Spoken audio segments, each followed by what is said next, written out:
तो दोस्तों, तो कैसे हैं आप लोग। आज की क्लास में हम सीखेंगे क्वाड्रेटिक इक्वेशन का कुछ बेसिक कंसेप्ट की क्वाड्रेटिक इक्वेशन का क्या स्टैंडर्ड फॉर्म होता है, क्वाड्रेटिक इक्वेशन हम कहते हैं किसको हैं और इसके रूट्स क्या होता है। जैसा कि हमें पता है कि पॉलिनोमियल्स में क्या होते हैं, जो क्वाड्रेटिक इक्वेशन में रूट्स होते हैं वही पॉलिनोमियल्स में क्या होते हैं, वो जीरोस होते हैं दोस्तों। तो आज हम देखेंगे क्वाड्रेटिक इक्वेशन के बारे में, इसके ये स्टैंडर्ड फॉर्म को, ये जो आप देख पा रहे हैं a x square plus b x plus c equals to 0, ये क्या है, एक स्टैंडर्ड फॉर्म है किसका, क्वाड्रेटिक इक्वेशन का। अब इसको क्वाड्रेटिक इक्वेशन क्यों कहा है, क्योंकि यहाँ देखिए यहाँ पे पावर x का 2 है, इसलिए इसको क्या कहा है, क्वाड्रेटिक कहा है। अगर पावर 1 रहता है तो लीनियर कहते हैं, अगर पावर 3 रहता तो क्यूबिक कहते हैं। यहाँ पे क्या है, पावर देखिए x का मैक्सिमम पावर 2 है, तो ये क्या हो गया, क्वाड्रेटिक हो गया। और इसको इक्वेशन क्यों कहा है, क्योंकि यहाँ इक्वल टू का यूज हुआ है। देखिए ये इक्वेशन इसलिए क्योंकि ये जो टर्म है ये किसी के इक्वल टू है, क्या है, इसलिए इसको हम इक्वेशन कहे हैं। अब देखिए यहाँ पे आपसे पूछा जाएगा कि रूट्स कैसे निकालते हैं, तो क्वाड्रेटिक है तो इसके 2 रूट्स निकलेंगे, एक तो अल्फा बोलिए, दूसरा को बीटा बोलिए, या तो एक को x1 बोलिए तो दूसरा को x2 बोलिए आप। तो उसी तरह से मैंने यहाँ क्या माना कि यहाँ भी x1 x2 नहीं माना, मैंने यहाँ पे एक साथ में ही क्या मान लिया, x1 और 2 भी मान लिया। यानी यहाँ पे ये क्वाड्रेटिक इक्वेशन जो है इसका ये रूट्स निकालने का फॉर्मूला है। क्या फॉर्मूला है कि -b plus minus root D upon 2a। b क्या है, ये जो आप देख रहे हैं कोफिशिएंट ऑफ x, a क्या है, कोफिशिएंट ऑफ x स्क्वायर, और ये d क्या है, तो d के बारे में हम अभी आपको बताते हैं। देखिए d क्या है, इसको हम डिस्क्रिमिनेंट बोलते हैं, और d इक्वल्स टू क्या होता है, b स्क्वायर माइनस 4ac होता है। तो हम एग्जाम्पल से समझेंगे चीजों को, लेकिन उससे पहले कुछ कंडीशंस हैं जो हम जान लेते हैं कि कब रूट्स इक्वल होते हैं, कब अनइक्वल होते हैं, कब रियल होते हैं, कब इमेजिनरी होते हैं। तो यहाँ पे d जब आपको निकालना हो तो b स्क्वायर माइनस 4ac का यूज करके आप डिस्क्रिमिनेंट निकाल सकते हो। जब आप d पता कर लिए तो d का वैल्यू यहाँ पुट करके, b तो ऑलरेडी पता है, a ऑलरेडी पता है, और d मैंने यहाँ से पता किया, तो इसको जब सॉल्व करेंगे हम, एक बार प्लस को लेके और दूसरा बार माइनस को लेके, तो हमारा क्या आएगा, रूट्स आएगा। देखिए मैं इस फॉर्मूला को तोड़ दे रहा हूँ, पहला यहाँ तो x1 x2 एक साथ लिखा था, अब अलग अलग लिख देता हूँ। x1 बराबर क्या हो जाएगा, ये माइनस बी आएगा, नो प्रॉब्लम।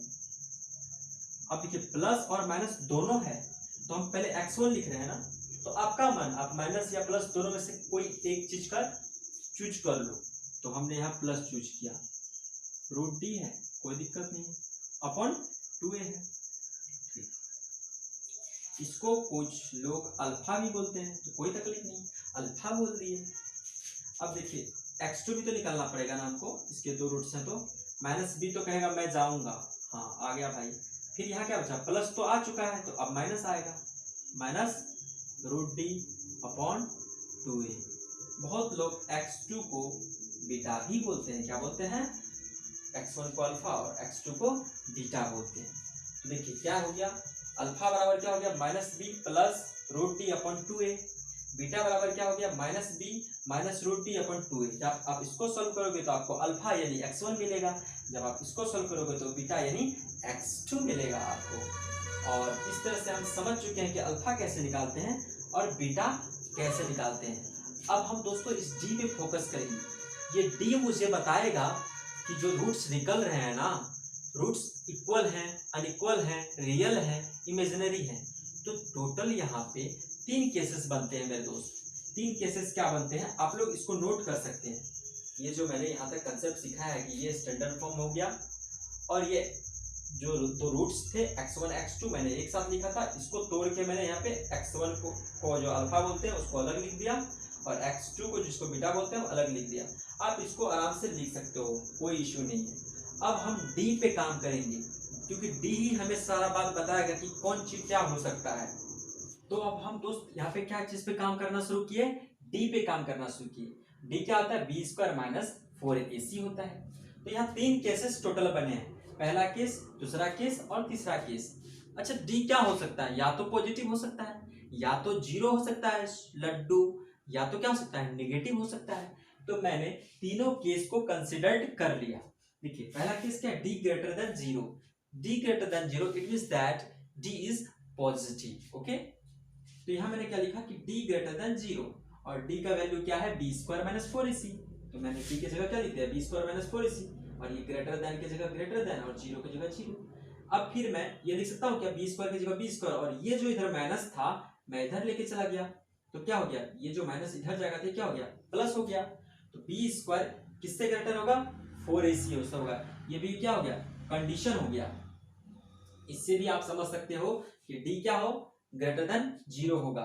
ठीक है, ऐसा केस जब भी बनेगा तो आपके पास जो रूट्स होंगे, आप सिर्फ डी को देख के, आप सिर्फ डी को देख करके ये बोल सकते हो कि इसके रूट्स इक्वल आएंगे, अनइक्वल आएंगे, इमेजिनरी आएंगे या रियल आएंगे। देखिए कैसे, जैसे कि अगर डी मेरा ग्रेटर देन जीरो आ रहा है तो मेरा रूट्स क्या होगा, दो रियल रूट्स होंगे, और क्या होगा, अनइक्वल रूट्स होंगे। दोनों रूट्स जो है इक्वल नहीं होंगे। एक रूट्स हो सकता है अल्फा 2 हो तो बीटा 3 हो, अल्फा 1 हो तो बीटा 4 हो, तो two real and unequal roots आएंगे। और केस 2 पे जब आते हैं तो d इक्वल्स टू 0, तो मैंने d के जगह क्या लिख दिया, b square minus 4ac equals to 0, तो बी स्क्वायर और ये माइनस इधर गया तो क्या हो गया, प्लस हो गया, तो बी स्क्वायर बराबर क्या हो गया, 4ac। ये एक कंडीशन हो गया, कहीं लिखा हो तो आप बोल सकते हो कि जब भी ऐसा कंडीशन आए तो ऐसे केस में दो रियल रूट्स तो होंगे, लेकिन वो दोनों रूट्स क्या होंगे, इक्वल होंगे। जैसे अल्फा और बीटा दोनों दो दो होंगे, जैसे अल्फा बराबर बीटा बराबर 2, यानी कि अल्फा भी 2 है और बीटा भी 2 है। और अब आप कहोगे सर ये कैसे आप रटा रहे हैं, मैं रटा नहीं रहा हूँ। अपकमिंग नेक्स्ट वीडियो में मैं इसके नेक्स्ट में मैं ये बताऊंगा कि अगर डी ग्रेटर देन जीरो है तो रूट्स दो रियल रूट्स और अनइक्वल रूट्स क्यों है, और अगर डी इक्वल्स टू 0 है तो दो real roots and equal roots क्यों है। और केस थर्ड डी, इसके मैं कारण को बताऊंगा, रटने का नहीं रे बाबा। डी लेस देन 0 है यानी कि डी क्या है, नेगेटिव है। ऐसे केस में मैंने क्या किया, बी स्क्वायर माइनस 4ac, तो लिख दिया बी स्क्वायर माइनस 4ac। अब डी के जगह बी स्क्वायर माइनस 4ac लिखा, ये माइनस जो इधर था इधर जाकर क्या हो गया, प्लस हो गया, तो B square less than 4ac। ठीक है, ऐसा केस जब भी बने, जब भी डी नेगेटिव होता है तो क्या हो जाता है, हमारा रूट्स इमेजिनरी हो जाता है। आप उसको ऐसे भी कर सकते हो कि कोई रियल रूट्स नहीं होते हैं, काल्पनिक रूट्स होते हैं। तो नेक्स्ट वीडियो में मैं आप लोग को बताऊंगा ग्राफ के साथ, अगर आप कहोगे तो मैं ग्राफ के साथ बताऊंगा, आपको समझाने की कोशिश करूंगा कि डी लेस देन 0 पे रूट्स इमेजिनरी क्यों आते हैं, डी इक्वल्स टू 0 पे रूट्स रियल और इक्वल क्यों आते हैं, दो रियल रूट्स और इक्वल क्यों आते हैं, और डी ग्रेटर देन 0 होता है तो दो रियल रूट्स और अनइक्वल रूट्स क्यों आते हैं।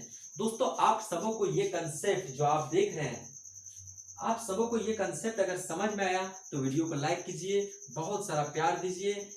मेरे साथ बने रहने के लिए आप सबों का बहुत बहुत धन्यवाद।